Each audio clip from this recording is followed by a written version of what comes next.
Hello everyone, welcome to the official YouTube channel of zenith academy. আমি Shantanu sir. আজকের ভিডিওতে PSC clerkship part 2 এর report writing নিয়ে আমি কয়েকটা কথা বলবো। তোমরা আশা করি সবাই ভালো করে প্রিপারেশন নিচ্ছ, সবার প্রিপারেশন ভালো আছে। আর পরীক্ষার জন্য খুব বেশি সময় বাকি নেই। 28 তারিখে এক্সাম, তো এক সপ্তাহের মতো সময় হাতে আছে। তো এই অল্প সময়ের মধ্যে সবাইকে প্রথমে একটাই বলবো, খুব বেশি পড়তে যেও না, নতুন কিছু আর করতে যেও না। যেগুলো করেছে সেগুলো প্র্যাকটিস করো, আর পারলে একটু মক দাও। তো রিপোর্ট রাইটিং রিলেটেড একটা কোয়েরি অনেকেই আমাকে করছে, সেটা হচ্ছে যে স্যার রিপোর্টের ডেট কি দেবো আমরা। তো ডেট নিয়ে দেখো, আমি একটা কনফিউশন সবার মধ্যেই থাকে। আমরা যেটা ছোটবেলা থেকে শিখে আসছি, স্কুল লেভেলে যেগুলো আমরা অনেকেই শিখেছি, যে যেদিন ঘটনা ঘটছে তার পরের দিন আমাদের রিপোর্ট লিখতে হবে, পরের দিনের ডেট দিয়ে দিব। তো এখানে আমার কয়েকটা ব্যাপার বলার আছে, একটু ব্যাপারটাকে আমি ক্ল্যারিফাই করে দিই, তোমাদেরও তাহলে বুঝতে সুবিধা হবে। ডেট দেখো, সবসময় মনে রাখতে হবে, রিপোর্ট যখন আমরা লিখছি, যে লিখছে রিপোর্টটা, সেটা বাই আ স্টাফ রিপোর্টার কিংবা ধরো XYZ স্পেশাল করেসপন্ডেন্ট, যে কোনো কেউ লিখতে পারে রিপোর্ট। তো সেক্ষেত্রে আমাকে একটা জিনিস সবসময় মাথায় রাখতে হবে, যে রিপোর্টটা লিখছে এবং যে ডেটে লিখছে সেই ডেটটা আমাকে দিতে হবে ওখানে। ঘটনা কবে ঘটেছে সেটা নয় কিন্তু, ঠিক আছে? এটা মাথায় রাখবে কিন্তু। মানে এরকমও তো হতে পারে যে কোনো একটা ঘটনা ধরো আজ রাত 10টা-11টার সময় ঘটেছে, কোনো অ্যাক্সিডেন্ট ঘটেছে, দুর্ঘটনা। তো রিপোর্টার দেখা গেল পরের দিন গিয়ে রিপোর্ট কালেক্ট করছে। তাহলে কিন্তু সে ওই ডেটে, যে প্লেসের পর যে ডেটের জায়গাটা, সেখানে কিন্তু নেক্সট ডেট দিয়ে লিখতে হবে। মানে ধরো আমি বললাম 10th ডিসেম্বর একটা ঘটনা ঘটেছে, দুর্ঘটনা, যেটা রাত 11টা বা 11:30টার সময় বা 10টার সময়। তো রিপোর্টার কিন্তু ইনস্ট্যান্ট যেতে পারছে না, তো তার যেতে একটু টাইম লাগছে। তো সে কখন যাচ্ছে? পরের দিন যাচ্ছে। তাহলে সে কিন্তু যে রিপোর্টটা কালেক্ট করছে সেটা 11 তারিখে কালেক্ট করছে, ঠিক আছে? তাহলে যখন আমি প্লেসের পর ডেটটা দেবো, সেটা কিন্তু 11th ডিসেম্বর দিয়ে করবো, ঠিক আছে? আচ্ছা, এবার এমনও হতে পারে কোনো দুর্ঘটনা ধরো সকাল 10টা 10:30টার সময় ঘটেছে। ইন দ্যাট কেস রিপোর্টার 1-2 ঘন্টার মধ্যে সেখানে পৌঁছে যাচ্ছে, মানে 10 তারিখেই সে কিন্তু রিপোর্ট কালেক্ট করছে। তাহলে প্লেসের পর যে ডেটটা দেব, সেটা কিন্তু আমরা দেব কবের ডেট? 10th ডিসেম্বর, অর্থাৎ যেদিন ঘটনাটা ঘটছে সেই দিনই কিন্তু রিপোর্টার রিপোর্ট কালেক্ট করছে। তো এটা ডিপেন্ড করছে রিপোর্টার কবে রিপোর্ট কালেক্ট করছে। এবার ঘটনাটা কবে ঘটছে সেটা কিন্তু আমরা বডির মধ্যে লিখবো। অনেক সময় এমনও হতে পারে যে যেদিন ঘটনা ঘটছে সেদিনই রিপোর্ট কালেক্ট করছে, সেম ডেটে হচ্ছে, ওই জন্য দেখবো অনেক সময় টুডে দিয়ে লেখা হয়। তো এখানে একটা জিনিস বলে রাখি, যখন কোনো ঘটনা ধরো ঘটছে, তোমরা যখন ডেট দেবে, যেদিনের ঘটনা সেদিনই যদি তোমরা লেখো, তো সেক্ষেত্রে বলে রাখি তোমরা সবসময় টুডে দিয়ে লিখবে। আর যদি তার পরের দিন তুমি রিপোর্ট কালেক্ট করো, তখন ইয়েস্টারডে দিয়ে লিখবে, আর ডেটটা মেনশন করার দরকার নেই। আর রিপোর্টে যেখানে তুমি প্লেস আর ডেট দিচ্ছ, সেখানে একদমই তোমরা ইয়ার মেনশন করবে না, ঠিক আছে? কারণ নিউজ পেপার রিপোর্টে ইয়ার মেনশন করার দরকার হয় না। রিপোর্টের একদম দেখবে পেপারের একদম টপে তোমরা একটা ডেট দেখতে পাবে উইথ ইয়ার, সেটা হচ্ছে ওই পেপারটার প্রিন্টিং ডেট। তো পেপারের প্রিন্টিং ডেটের সঙ্গে রিপোর্টের ডেটের কোনো সম্পর্ক নেই, ঠিক আছে? দুদিন আগের রিপোর্টও কিন্তু সেখানে প্রিন্ট হতে পারে। তার মানে 10 তারিখে যে ঘটনাটা ঘটছে, সেই ঘটনাটা তুমি যখন কালেক্ট করছো 10 তারিখেই, তখন সেটা কিন্তু আমরা 11 তারিখের পেপারে পাবো। সেটা কিন্তু 10 তারিখের পেপারে পাবো না, কারণ 10 তারিখের পেপারে অলরেডি প্রিন্ট হয়ে গেছে 12টার পর, 9 তারিখ 12টার পরে, ঠিক আছে? তো আবার এমনও হতে পারে তুমি ধরো তার পরের দিন যদি রিপোর্ট কালেক্ট করো, তাহলে তার পরের দিনের পেপারে আমরা পাবো, মানে 10 তারিখের ঘটনাটা আমরা 12 তারিখে পাচ্ছি। তো এরকম কিন্তু ডেট চেঞ্জ হতে পারে। তো এটা সবসময় মাথায় রাখবে, এত কিছু ভেবে কনফিউজ না হয়, এইটা মাথায় রাখবে, যেদিন তুমি রিপোর্টটা লিখছো সেই দিনের ডেট দেবে, ঠিক আছে? এইবার আর একটা প্রশ্ন, সেটা হচ্ছে ডেটটা কি আমরা যেদিন এক্সাম দিচ্ছি সেদিনের দেব না অন্য দিনের দেব? এটাও কিন্তু ভাববার বিষয়। রিপোর্ট দু রকমের আসতে পারে, একটা ফ্যাকচুয়াল ইনসিডেন্টের উপর তোমার রিপোর্ট দিতে পারে, আর একটা ইম্যাজিনারি কোনো ইনসিডেন্টের উপর দিতে পারে।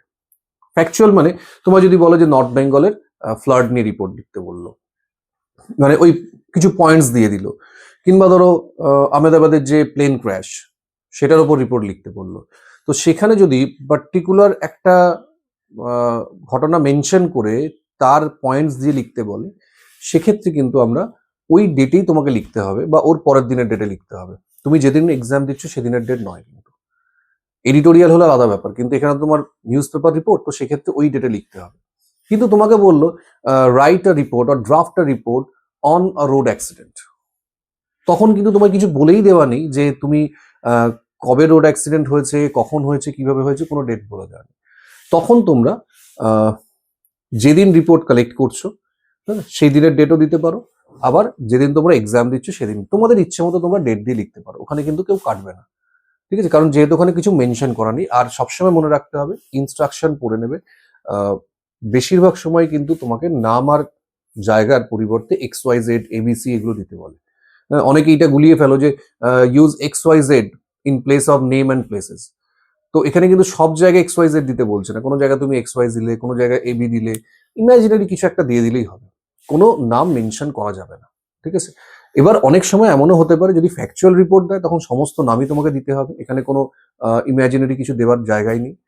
আবার অনেক সময় হয়তো এরকম নাম বলে দিতে পারে, সাপোজ তোমার নাম এটা, তুমি তুমি একটা রিপোর্টার, তো তুমি এর ওপর একটা রিপোর্ট লেখো, তখন কিন্তু তোমাকে তোমার নামটা ওখানে মানে বাই এ স্টাফ রিপোর্টারের জায়গায় বাই দিয়ে তোমার নামটা ওখানে দিতে হবে। সেটা সাধারণত আসে না, তবু বলে রাখলাম, ইনস্ট্রাকশন পড়ে বুঝে তারপরে রিপোর্ট লিখবে।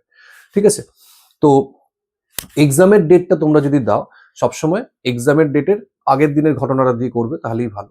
ঠিক আছে, যেমন ধরো তোমার 28 তারিখে এক্সাম, তো কোনো একটা বললো যে কোনো একটা রোড অ্যাক্সিডেন্টের উপর রিপোর্ট লিখতে, তখন তুমি 28 তারিখের ডেট দিয়ে তুমি লিখলে 27 তারিখের ঘটনাটা দিয়ে করবে। ঠিক আছে, 27 তারিখ দিয়েও তুমি করতে পারো, মানে ডেট আর ঘটনা একসঙ্গে দিয়েও করতে পারো, কিন্তু 28 তারিখেই ঘটেছে, 28 তারিখে তুমি লিখছো, এইটা না করাটাই ভালো। কারণ যে সময় তোমার এক্সাম দেবে সেটা তো তোমার দুপুরে বা সন্ধ্যের দিকে হবে না, আগেই এক্সামটা হবে, তো সেক্ষেত্রে তুমি আগের দিন দিয়ে করতে পারো, ওটার কোনো অসুবিধা নেই। কিন্তু ডেট সবসময় মাথায় রাখতে হবে যে তুমি যেদিন, তুমি তো রিপোর্টার, ধরে নিতে হবে তুমি রিপোর্টার, সেটা তুমি স্টাফ রিপোর্টার হিসেবে লেখো বা তোমার XYZ দিয়ে লেখো কিংবা স্পেশাল করেসপন্ডেন্ট দিয়ে লেখো, তো তুমি রিপোর্টটা লিখছো, এটা ধরে নিতে হবে। তো যখন তুমি রিপোর্টটা লিখছো তখন কিন্তু তোমাকে দেখতে হবে তুমি কোন দিন রিপোর্টটা কালেক্ট করছো। সাধারণত একদম আর্লি মর্নিং বা মোটামুটি 10টা-11টার মধ্যে যদি কোনো ঘটনা ঘটে যায়, সেক্ষেত্রে সেই দিনের ডেট দিয়ে করাটাই ভালো। ঠিক আছে, পরের দিনের ডেট দেওয়ার প্রয়োজন নেই। তারপরে যদি হয় তখন তোমরা পরের দিনের ডেট দিয়ে করতে পারো, তখন ইয়েস্টারডে দিয়ে লিখবে। ঠিক আছে, এটা একটা ব্যাপার হলো। এবার হচ্ছে রিপোর্টের টেন্স কি হবে, এটাও খুব কনফিউজিং ব্যাপার। কারণ রিপোর্টের যে আমরা ডেটগুলো দিলাম তার উপর টেন্স ডিপেন্ড করছে। মানে কোনো ঘটনা ধরো আজকেই হয়েছে, তুমি আজকেই রিপোর্ট কালেক্ট করছো, রিপোর্ট লিখছো, ঠিক আছে, ঘটনাস্থলে গিয়ে, তখন তোমার কিন্তু যে টেন্সটা হবে সেটা পাস্ট প্রেজেন্ট দুটো মিলিয়ে কিন্তু হবে, ফিউচারও হতে পারে। ঠিক আছে, ধরো একটা ট্রেন অ্যাক্সিডেন্ট হয়েছে, তো সকাল 10:30টার সময় ট্রেন অ্যাক্সিডেন্ট হয়েছে, তুমি 12টা বা 11:30টার মধ্যে পৌঁছে গেছো, তুমি রিপোর্ট কালেক্ট করছো, তাহলে ট্রেন অ্যাক্সিডেন্টটা অলরেডি হয়ে গেছে, সেটা পাস্ট। কিছু মানুষ মারা গেছে, সেটা পাস্ট। যারা ইনজিওর্ড হয়েছে সেটা পাস্ট। কিন্তু এই যে ইনজিওর্ড পার্সনদের ধরো তখনও রেস্কিউ অপারেশন চলছে, এটা কিন্তু প্রেজেন্ট। কিছু ইনজিওর্ড পার্সনকে অলরেডি হসপিটালাইজড করা হয়েছে, প্রেজেন্ট পারফেক্ট। ঠিক আছে, পুলিশ এসে সবার সঙ্গে মানে ইনভেস্টিগেট করছে ব্যাপারটাকে, প্রেজেন্ট কন্টিনিউয়াস। বা পুলিশ বলল যে খুব তাড়াতাড়ি এর মানে ডিটেলটা দেওয়া হবে বা কারণটা জানা যাবে, ফিউচার। তো এটা কিন্তু প্রেজেন্ট, পাস্ট, ফিউচার সব মিলিয়ে হতে পারে। কিন্তু যখন কোনো ঘটনা আগে ঘটে গেছে সেটা নিয়ে যদি লিখি আমরা, তখন সেটা পাস্টে লিখবো। তো রিপোর্ট মানেই সবসময় পাস্ট নয় কিন্তু, এটা এটা মাথায় রাখতে হবে। এটা আমাদের টপিকটাকে বুঝে আমাদের রিপোর্ট লিখতে হবে, কোন টেন্সে হবে। ঠিক আছে, ডেটের ব্যাপারে সবসময় মনে রাখবে, ডেট আমরা কখনো স্ল্যাশ দিয়ে দেবে না। ঠিক আছে, যেমন ধরো 10th ডিসেম্বর আমি যদি বলি 10/12/2025, এরকম কিন্তু কখনো দেবে না। সব থেকে ভালো হচ্ছে ডিসেম্বর লিখে পরে 10 দিয়ে একটা জাস্ট কোলন দিয়ে লেখা শুরু করবে। হ্যাঁ, তো নিচে লিখবে না কিন্তু, কোলনের ঠিক পাশ থেকে লেখাটা শুরু করবে। XYZ প্লেসের জায়গা দিলে কমা দিয়ে ডিসেম্বর 10 দেন কোলন, দেন লেখাটা তোমার শুরু করবে। ঠিক আছে, আর প্যারাগ্রাফ চেঞ্জের ক্ষেত্রে মনে রাখবে, যেখান থেকে তোমার ফার্স্ট লাইনের ফার্স্ট ওয়ার্ডটা যেখান থেকে শুরু হচ্ছে, সব প্যারাগ্রাফগুলো ওইভাবেই কিন্তু ওই মার্জিনে লেখার চেষ্টা করবে। প্যারাগ্রাফগুলো, তোমার সেন্টেন্স যেগুলো লিখছো সেগুলো কিন্তু তুমি শেষ থেকে লিখবে। ক্লিয়ার? এটা একটু মাথায় রাখবে, কারণ ডেট নিয়ে অনেকেরই কনফিউশন আছে। তো এটা আমি আশা করি তোমাদের ক্লিয়ার করতে পারলাম। তো এটা নিয়ে অযথা ভাবার কোনো দরকার নেই। একটু রিপোর্টের টপিকটা পড়ে নিয়ে, ইনস্ট্রাকশনটা পড়ে নিয়ে তোমরা করবে।